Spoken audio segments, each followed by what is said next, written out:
Good morning! For today's video ay gagawa tayo ng kutsinta. Panghanda natin to ngayong New Year. 1 cup ng cassava flour.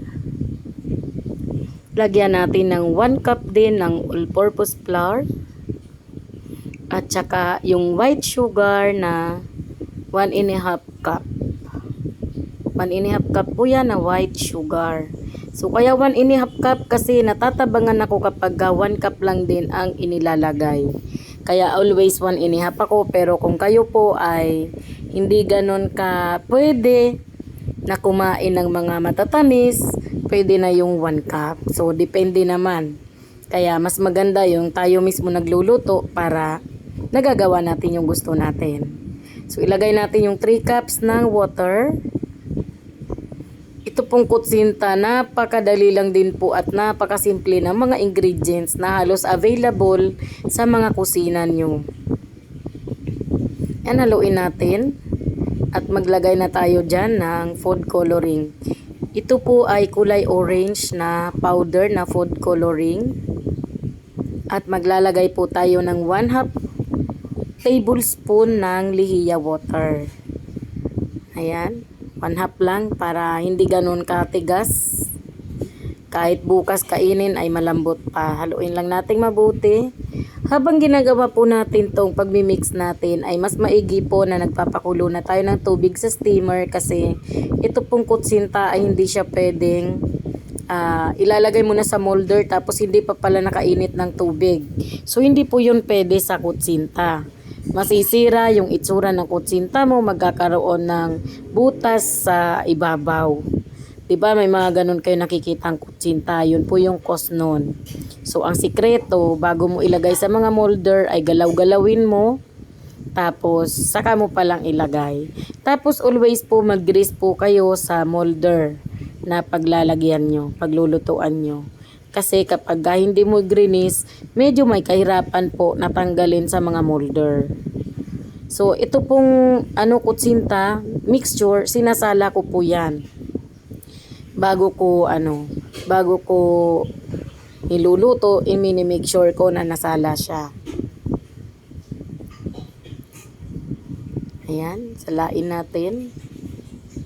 So, 2 beses ko po yan sinasala, minsan 3 beses. Depende kung marami pang mga bubbles at marami pang mga buo-buo.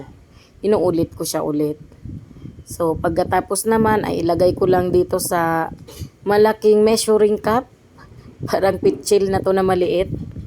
Para hindi tayo mahirapan na maglagay dito sa mga puto molder natin.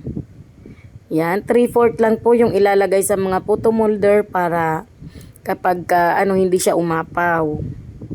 So 3/4 lang. Ito nga po palang gamit ko ngayon ng mga puto molder ay large para malalaki yung magagawa nating kutsinta. Large size. At i-steam ko po yan dahil large size ay i-steam natin ng 15 minutes. So after 15 minutes, ito yung mga itsura ng ating kutsinta. Napaka-perfect at napakaganda po talaga. So bago natin alisin sa mga molder, medyo pasingaw-singawin muna natin kasi sobra pong mainit pa. Mapapaso tayo pagka nag-unmold tayo ng ganyan pa kainit. So ito po ay hindi ko pa muna lalagyan ng toppings kasi gusto ko ang ilalagay ko dito ay grated na coconut o yung kinayod po na nyug. Na medyo bata-bata pa, hindi naman yung kulay brown na. 'Di ba? Medyo fresh pa na coconut yung ipapakayod. Kaya kung makikita nyo sa picture, sa thumbnail natin ay di pa tayo naglagay kasi mahaba-haba pa yung aantayin natin bago mag New Year, ilang oras pa. Baka po mapanis. So ihahabol na lang natin yun mamaya. So ginagamitan ko siya ng toothpick para hindi ako mahirapan na magtanggal sa mga molder. Ayan, medyo mabagal si Mami. Hinay-hinay lang kayo dyan. Antay-antay lang kayo dyan. Yun, para po ito sa mga bago, mga gustong matuto, mga gustong mag-try sa paggawa ng kutsinta. Sa totoo lang, sobrang dali lang po at sobrang mura po ng ingredients. Pero pag bumili ka kasi sa labas, magiging mahal na. Magkano ang 50 pieces, 'di ba? Sa iba, 400 pesos ang 50 pieces, 'di ba? So medyo mahal na po dito sa amin. Kaya mas maigi kung marunong ka, napakadali lang din ng ingredients ay gagawa na lang. Sobrang dali lang talaga nito. Lagi tayong gumagawa ng kutsinta, minsan binibenta natin, may nag-order. Or minsan naman kagaya nito na panghanda lang natin ngayong New Year.